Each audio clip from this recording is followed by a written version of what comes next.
بسم اللہ الرحمن الرحیم۔ السلام علیکم ورحمۃ اللہ وبرکاتہ۔ خدیجہ رضی اللہ تعالی عنہ مکہ مکرمہ کے ایک رہائشی بہت ہی قابل احترام شخص کی بیٹی تھی۔ اس کا تعلق قریش کے قبیلے سے بھی تھا۔ اسے اپنے مثالی کردار اور اس کی تنظیم سازی کی صلاحیت کی وجہ سے مکینوں نے اعلیٰ عزت کے ساتھ رکھا تھا۔ خدیجہ رضی اللہ عنہ کو تاجروں کی شہزادی کے نام سے جانا جاتا تھا۔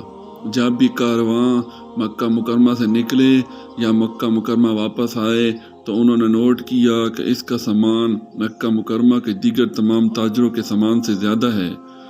جب محمد کی عمر 25 سال تھی تو ان کے چچا اور سرپرست ابو طالب نے خدیجہ کو اپنی سمجھ بوجھ کے ساتھ مشورہ دیا کہ وہ اسے اپنے ایک کارواں میں اپنا ایجنٹ مقرر کرے، جو تب ہی شام کے لیے روانہ ہونے کے لیے تیار تھا۔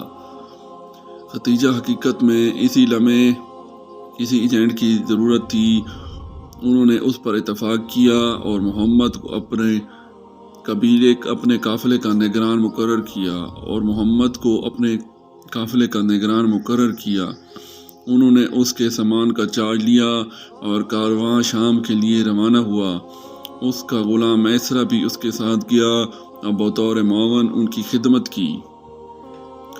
شام کے لیے یہ تجارتی مہم توقعات سے بالاتر تھی اور خدیجہ اپنے قافلے کے رکھوالے کی قابلیت اور سالمیت سے اس قدر متاثر ہوئی کہ انہوں نے اسے اپنے مستقبل کے تمام کاروباری لین دین کا انچارج لگانے کا فیصلہ کیا۔ یہ مہم ان کی شادی کا پیش خیمہ بھی ثابت ہوئی۔ اندرون اور بیرون ملک، امن اور جنگ میں محمد کے ماموں کا سب سے معزز ابو طالب اس کی جوانی کے رہنما اور سرپرست تھے۔ اپنے 25ویں سال میں وہ مکہ کی امیر اور نیک بیوہ خدیجہ کی خدمت میں داخل ہوئے، جنہوں نے جلد ہی ان کی وفاداری کو اپنے ہاتھ اور خوش قسمتی کے تحفے سے نوازا۔ شادی کا معاہدہ قدیم کے آسان انداز میں محمد اور خدیجہ کی باہمی محبت کی تلاوت کرتا ہے۔ اسے قریش کے قبیلے میں سب سے زیادہ کامیاب قرار دیتا ہے اور 12 اونس سونے اور 20 اونٹوں کے جہیز کا تعین کرتے ہیں، جسے اس کے چچا کی لبرٹی نے فراہم کیا تھا۔ ابو طالب محمد اور خدیجہ کی شادی کا خطبہ پڑھتے ہیں اور ان کی تقریر اس میں کسی شخص سے بالاتر ثابت ہوتی ہے کہ وہ ایک توحید پسند تھے۔ انہوں نے اس تقریر کا آغاز اللہ کی رحمت اور ان کی لاتعداد تحائف اور نعمتوں کے لیے اللہ کا شکریہ اور تعریف کرتے ہوئے پیش کیا، اور انہوں نے نوعمر کے بچوں پر اپنی رحمت اور برکتوں کا مطالبہ کر کے یہ نتیجہ اخذ کیا کہ محمد صلی اللہ علیہ وآلہ وسلم اور خدیجہ رضی اللہ تعالی عنہ کی شادی سب سے زیادہ کامیاب رہی۔ ان کو شوہر اور بیوی دونوں کے لیے فیسلٹی لامحدود سے نوازا گیا تھا۔ خدیجہ رضی اللہ تعالی عنہ نے اپنی زندگی اپنے شوہر اور اسلام کی خدمت کے لیے وقف کر دی۔ انہوں نے اپنی ساری وسیع دولت اسلام کو مضبوط بنانے اور مسلمانوں کی فلاح و بہبود میں صرف کی۔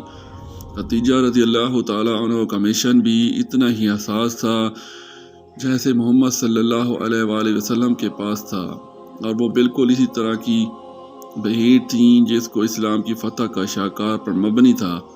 اسلام کی فتح کو دیکھنے کے لیے ان کی بےتابی تھی۔ انہوں نے عزم اور طاقت کا اضافہ کیا۔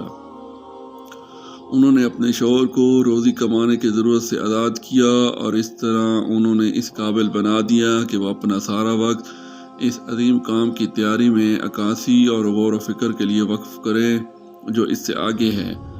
یہ ایک سب سے عام شراکت ہے جس نے ان سے اپنے شوہر کے کام کو خدا کے میسیجز کی حیثیت سے کیا۔